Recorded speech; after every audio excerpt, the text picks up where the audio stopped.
नमस्कार दोस्तों, बहुत बहुत स्वागत है आप सभी का आपके अपने इस YouTube चैनल विधिटेरिया में। दोस्तों मैं हूं एडवोकेट मंजीत त्रिपाठी।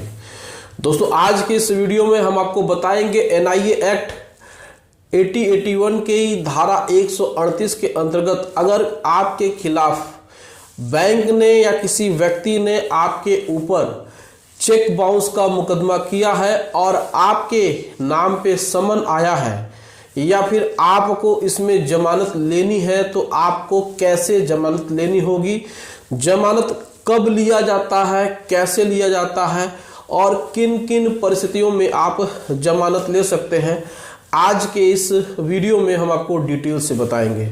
दोस्तों आपको पता ही है कि नेगोशिएबल इंस्ट्रूमेंट एक्ट 1881 की धारा 138 ये कहती है कि अगर कोई व्यक्ति किसी व्यक्ति को कोई चेक देता है जितने अमाउंट का, जितनी तारीख को, अगर वह चेक प्राप्त करने वाला व्यक्ति उसको उस डेट में अगर वह उसके खाते में यानी कि उस बैंक में वो जमा करता है और उतनी राशि उस चेक देने वाले के खाते में नहीं होती है और वह चेक डिसऑनर हो जाता है, यानी कि चेक आपका रिजेक्ट हो जाता है इनसफिशिएंट बैलेंस के आधार पे, तो फिर जो व्यक्ति चेक लिया है, जिसको कि दिया गया है, वह व्यक्ति के पास अधिकार है कि वह नेगोशिएबल इंस्ट्रूमेंट एक्ट 1881 की धारा 138 के अंतर्गत दिए गए प्रावधानों के तहत उस व्यक्ति के खिलाफ चेक बाउंस का मुकदमा कर सकता है।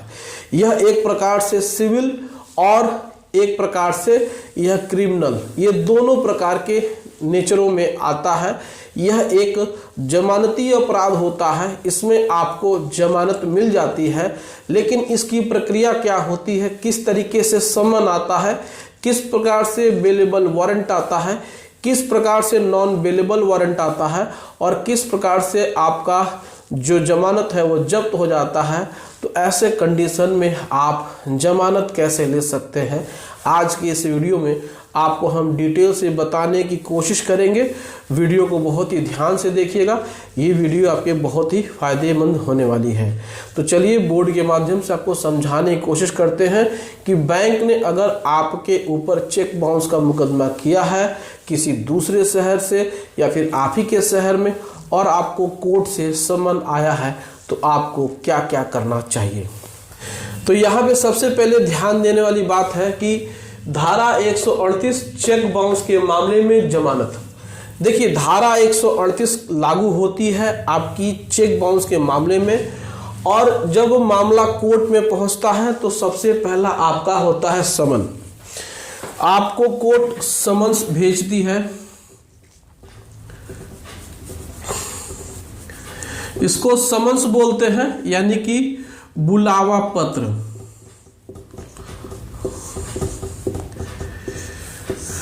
कोर्ट आपको एक बुलावा पत्र भेजती है और इसमें आपको 15 से 30 दिन का समय देती है।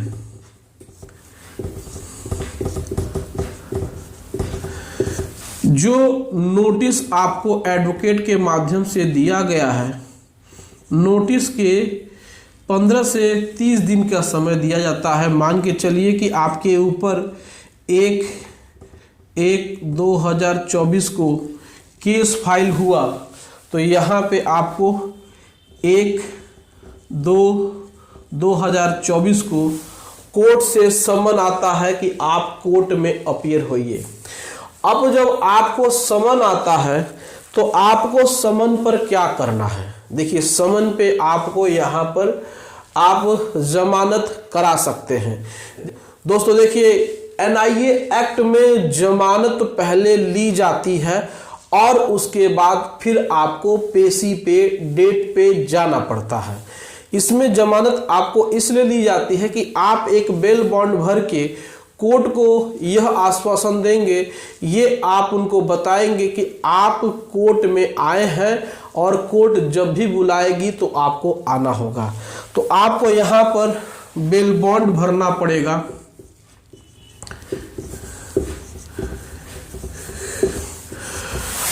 इस बेल बॉन्ड की यही सियोरिटी होती है बंध पत्र कि जब भी कोर्ट आपको बुलाएगी आपको जाना पड़ेगा। तो यहां पर जो भी होगा, पहले तो आपको एक जमानतदार ले जाना होगा।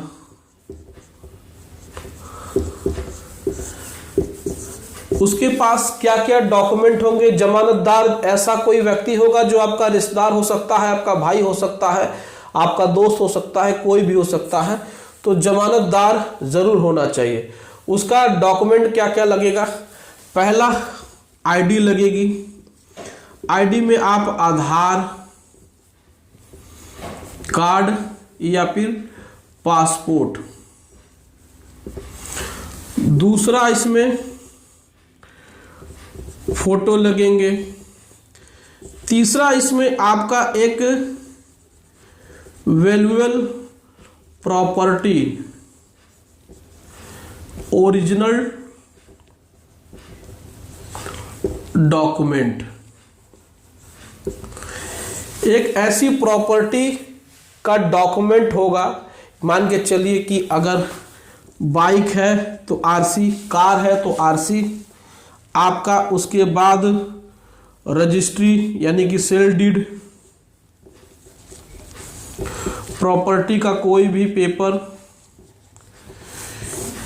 ये जो पेपर है, डॉक्यूमेंट है, इनको देखने के बाद वापस कर दिया जाएगा। हो सकता है कि इसका आपको जिरॉक्स भी जमा करना पड़े। तो एक गारंटर आपको चाहिए। अब आप समन्स पे आपने यहां पर जमानत ले ली और उसके बाद नेक्स्ट डे पर पेशी पे आप जाने लगे। तो ये प्रक्रिया है समन्स का। समन्स पे आपने जमानत ले ली है और इस प्रकार से आप जा सकते हैं। बहुत बार लोग समन्स पे नहीं जाते हैं, तब उनके खिलाफ वारंट इशू होता है। ये जो वारंट होता है ये बेलेबल होता है, बेलेबल वारंट होता है।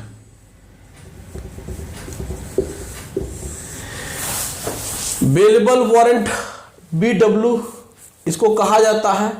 बेलेबल वारंट में क्या होता है कि जब ये वारंट पुलिस के पास आता है, यानी कि आपके लोकल पुलिस के पास आता है,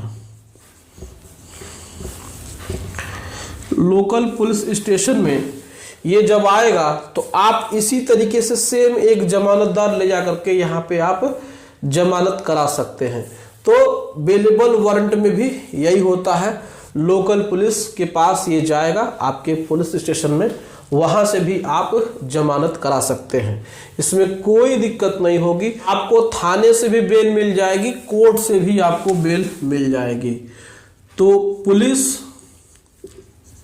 और कोर्ट दोनों इसमें आपको जमानत दे सकते हैं, इसमें कोई दिक्कत नहीं है।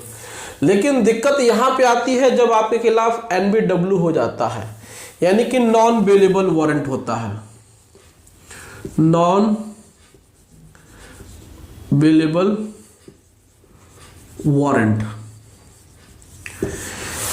नॉन बेलेबल वारंट में थोड़ा सा प्रॉब्लम ये होता है कि इसमें आपको पुलिस के द्वारा मजिस्ट्रेट कोर्ट में आपको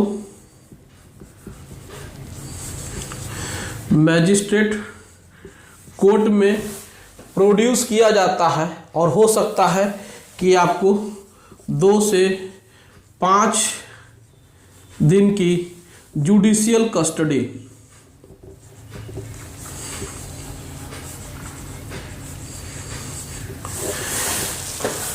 दो से 5 दिन की जुडिशियल कस्टडी, 2 से 5 दिन के लिए जेल में रहना पड़े और उसके बाद फिर आप बेल एप्लीकेशन फाइल करेंगे।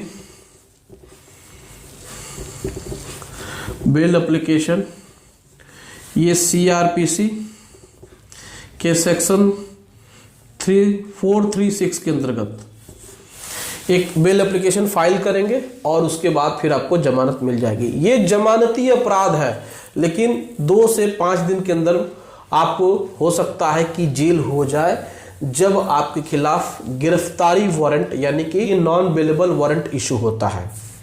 तो यहाँ पे थोड़ी सी प्रॉब्लम यही होती है कि आपको खड़े खड़े जमानत नहीं मिलती है, हो सकता है कि 2 से 3 दिन की आपको जुडिशियल कस्टडी मिले।